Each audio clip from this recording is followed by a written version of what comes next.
Another set of toys that you can get, they come together as a set. It's this Transformer car and a Transformer fire truck.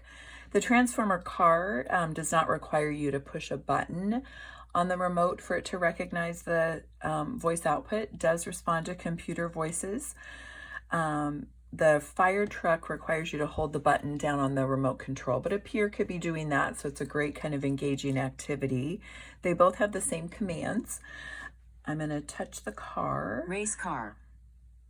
And these are the different commands that you can give the race car and the fire truck.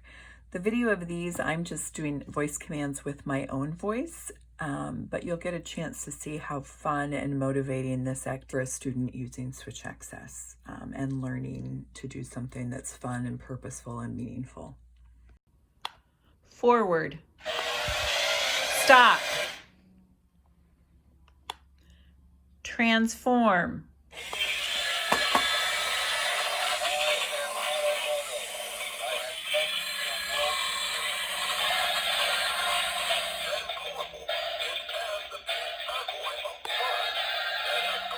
Dance.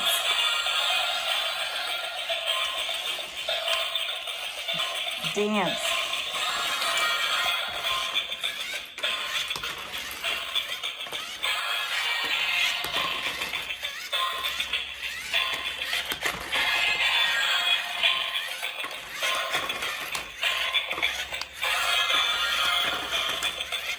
Transform.